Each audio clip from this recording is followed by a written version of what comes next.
Hari ini kita berkoordinasi terkait perkara 372 junto 378 terkait tipu gelap yang diduga dilakukan oleh dua penghulu aktif atas nama inisial BD dan YD sejumlah 1 miliar terhadap korbannya yang dalam hal ini anggota Kepolisian Republik Indonesia. Kita berkoordinasi dengan para juper di perkara ini. Berapa Pak besaran tipuan itu Pak? Tipu gelapnya kurang lebih sekitar 1 miliar yang dalam hal ini si pelaku ataupun si terlapor menjanjikan suatu proyek yang tidak terrealisasi dengan baik sehingga tidak keluarnya dana tersebut dari pemenang tender di kawasan Semangke.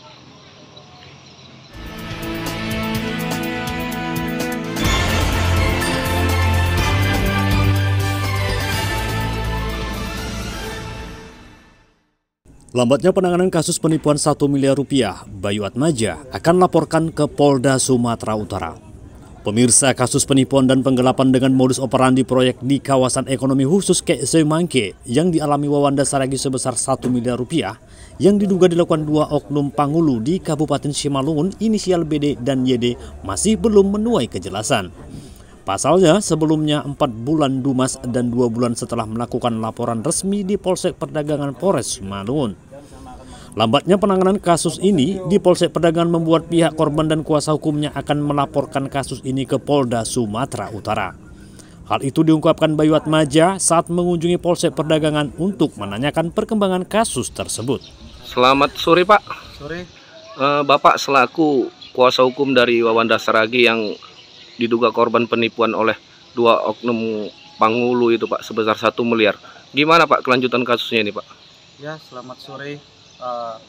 Saat ini kami baru saja selesai berkoordinasi dengan salah satu juper dalam perkara LPB garing 343 garing 10 garing 2024 SPK Sektor Perdagangan Reskrim Polres Simalungun. Saat ini kami bukan lagi cukup kecewa ya, sangat kecewa dengan jawaban salah satu juper di perkara ini, bahwasannya sekitar 2 minggu yang lalu perkara ini sudah selesai dalam proses penyelidikan. Selanjutnya terlapor 2 atas nama YD tidak pernah menghadiri panggilan ataupun undangan dari juper dalam perkara ini. Sudah sebanyak 3 kali terlapor 2 atas nama YD sudah dipanggil secara patut dan resmi oleh Polsek Perdagangan. Selanjutnya yang dijanjikan oleh juper adalah gelar perkara untuk tahap 2 dalam proses penyidikan. 2 minggu lalu sudah dijanjikan Selasa akan gelar, kemudian seminggu lalu juga dijanjikan Selasa.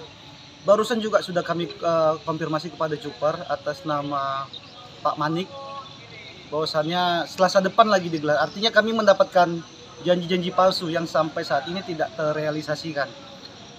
Korban sudah mengeluh tentang pelayanan Polsek Perdagangan. Untuk selanjutnya kami mungkin akan mengambil langkah berkoordinasi dengan Reskrim Polres Simalungun dan atau ke Polda Sumatera Utara. Jadi Pak, menurut Bapak nih Pak, gimana Pak terkait penanganan ini Pak? Ya, penanganannya cukup lambat ya, apalagi ini korban kan termasuk anggota kepolisian. Tidak ada hati nurani dari juper dalam perkara ini untuk menanganin. Artinya tolak ukurnya untuk polisi saja yang menjadi korban. Penanganannya sangat lambat, apalagi perkara biasa yang dalam hal ini korbannya masyarakat sipil biasa. Untuk itu Pak, langkah selanjutnya ini apa nih Pak? Mungkin seperti yang saya nyatakan tadi, mungkin akan berkoordinasi dengan Reskrim Polres Simalungun atau kita akan melaporkan Polsek Perdagangan, dalam hal ini Reskrim Polsek Perdagangan, ke Wasidik Polda Sumatera Utara. Berarti Pak, dalam waktu dekat ini akan tindak lanjut naik ke atas itu Pak ya? Siap. Pak? Saya sedikit tambahan harapan saya, semoga juper dalam perkara ini, perkara 372 junto 378 tipu gelap yang dilakukan oleh dua penghulu aktif di pemerintahan Simalungun untuk segera menangani perkara ini karena sudah terlalu lama. Kalau hitungannya dari Dumas itu sekitar 4 bulan. Ini berjalan hampir 2 bulan. Tidak ada progres ke tingkat penyidikan ataupun tahap 2. Semoga Juper terus melakukan upaya segera melakukan